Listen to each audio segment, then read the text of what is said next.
Hey everybody, Dr. Dan here, and I'm here to talk about Chapter 8. So we're in Week 10, although I have Chapter 7 up on my screen, so I don't want to be confusing. But the reason I have Chapter 7 on the screen is I want to try to put some things in perspective because this world history class gets a little difficult and very confusing the way it's presented because you kind of like don't know where we're at if you're not paying attention. So the way this is laid out is in Chapter 7, as you recall, we talked about Western Europe and Eastern Europe.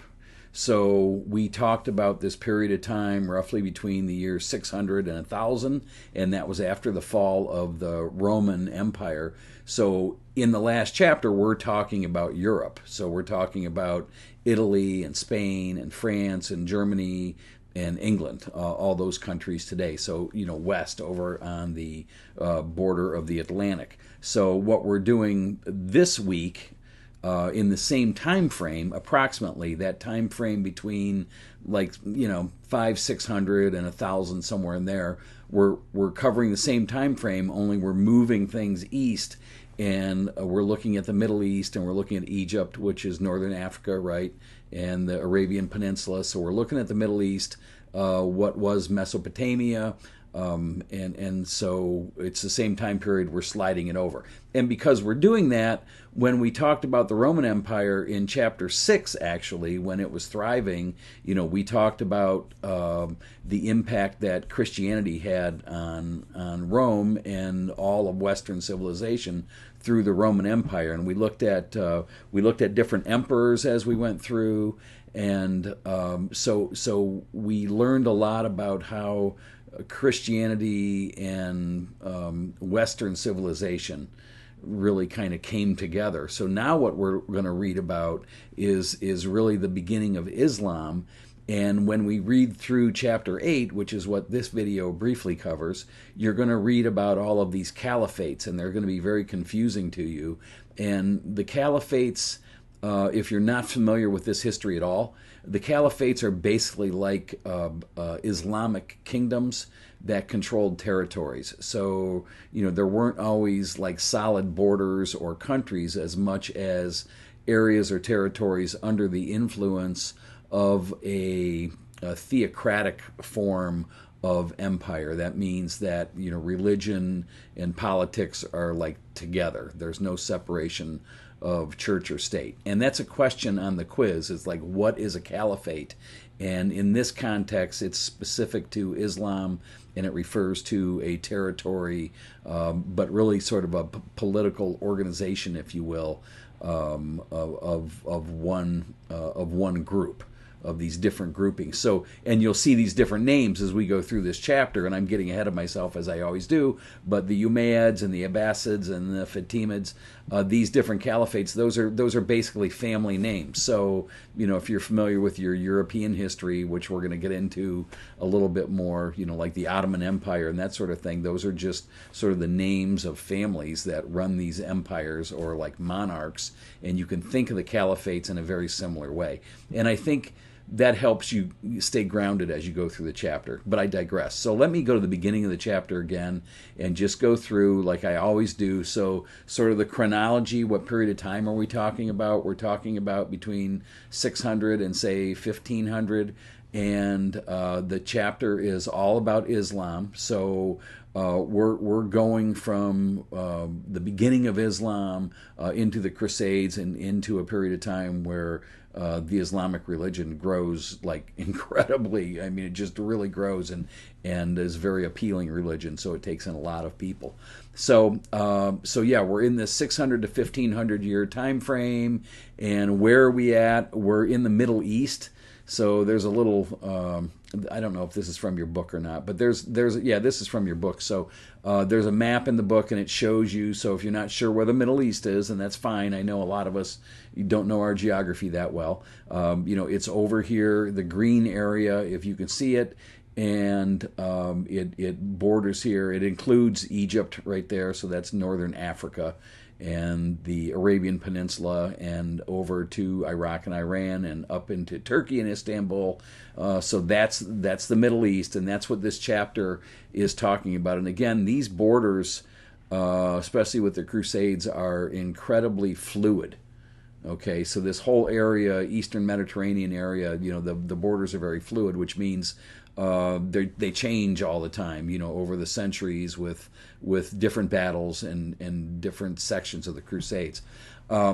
So, but the big point of the chapter is it starts off with the rise of Islam, and you'll read about Muhammad, the prophet, and really, think of Muhammad really just broadly speaking, because I know probably half the class is Muslim, but broadly speaking, you can think of Muhammad as someone who received the word of God from the angel Gabriel and would be roughly equivalent to Jesus in Christianity and the prophets of Judaism. That received a message directly from God, and so in Islam they would acknowledge that Jesus existed, and they would acknowledge the Abraham and the Jews that are receiving messages from God. They would acknowledge all that, but would say Muhammad's message was clearer or less spoiled or less corrupted, perhaps is another way to say it.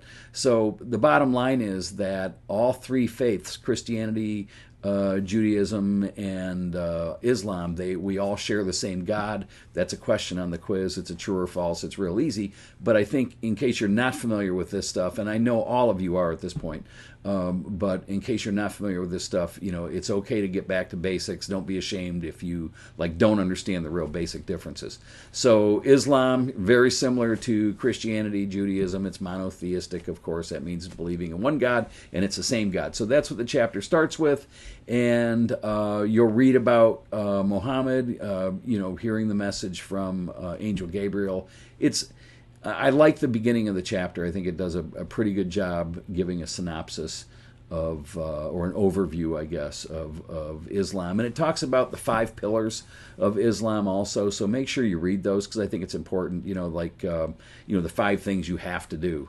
So, it talks about, prayer every day, and definitely talks about, giving alms, donating to society or to help others, and talks about, visiting Mecca, and the different pillars have to do with fasting also during Ramadan. So read the pillars and understand that jihad, which you may have heard of if you're Western and you listen to the news, jihad is not one of the pillars of Islam. It really refers to this idea of rallying people to fight against others, and some would say non-believers, others would say non-believers who are threatening. So that again, jihad is more like a rally call, but it's not a pillar of Islam. So understand that. That might be a question on the quiz. I'm not sure. I think it is. So anyway, Muhammad. So the trouble starts after Muhammad dies, and we'll get into that. So we go through these caliphs. The first 4 caliphs are the Rashidans, and are definitely important.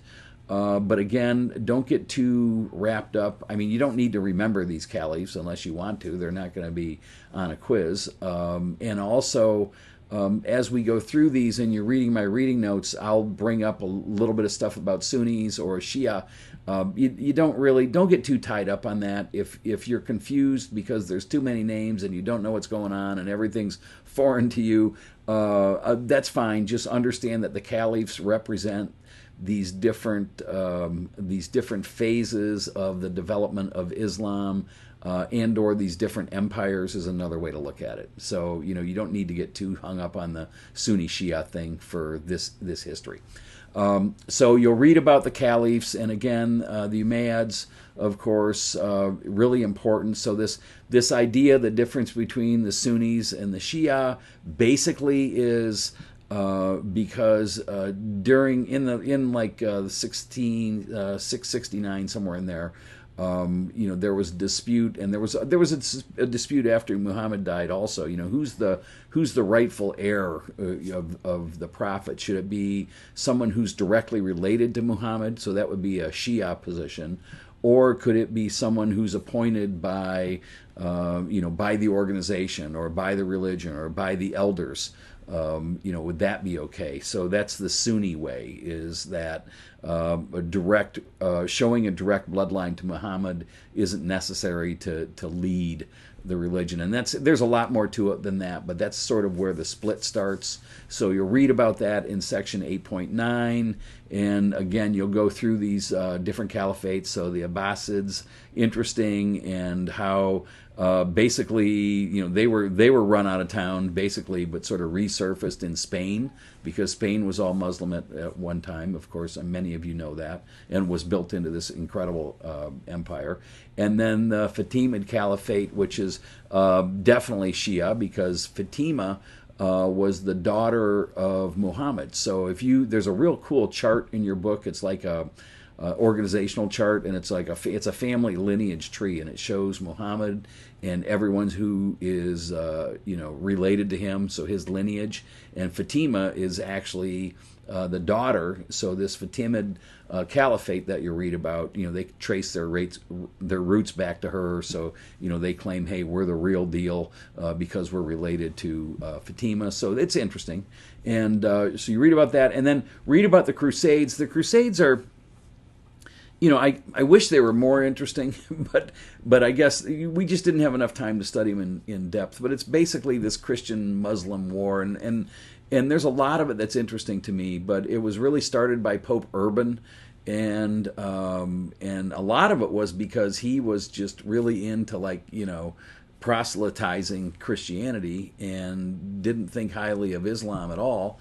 And he had a lot of guys, and the book even tells you that there was so much trouble in Western Europe as far as just vagrants and people in trouble, and there was really no jail system or penal system. So it was easy to put an army together of vagrants and guys that were unemployed basically to go beat up Muslims in a foreign country. It was very glamorous to have a uniform and to go fight. So they had no problem raising up these Christian armies who were going to go fight the Muslims. But the Christians always did a terrible job. They always, I think one time they won a battle, but I mean they always lost. So you can read about that, and you can argue. I always teach that history is more about the present than it is the past.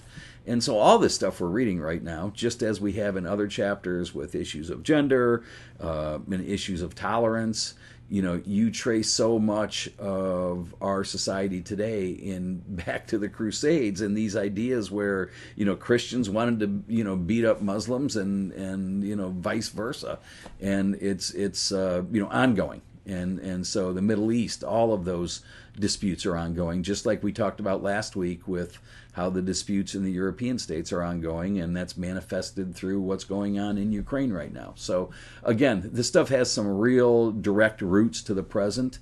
And I mean, think about that, because it really, what else is history worth, really? So lastly, you're going to read about the Mamluk Sultanate, and the Mamluks are interesting because they're really kind of different. They were Sufis, which means they really kind of looked at the sort of the happy, that love was really their focus, and Islam is a very kind and loving religion and empathetic, and they were really interested in that love part and sort of this deeper human connection, almost in a Buddhist sense, where they were looking for some sort of harmony with God as their driving factor. So interesting to read about the Sufis. I love reading about the Sufis. And then also in the last section, it talks about sort of the decline of the Mamluks. And interesting there is not only the effect of the Black Death, so that was the plague, right? So there's a pandemic, and you can see how a pandemic has a major effect in history through the beginning of the decline of the Mamluk Sultanate. And so the Black Plague is a thing. There's a question about that on the quiz. It's a non-political event, so it's important to know that these non-political events have big, huge effects on history, more so than the political effects sometimes.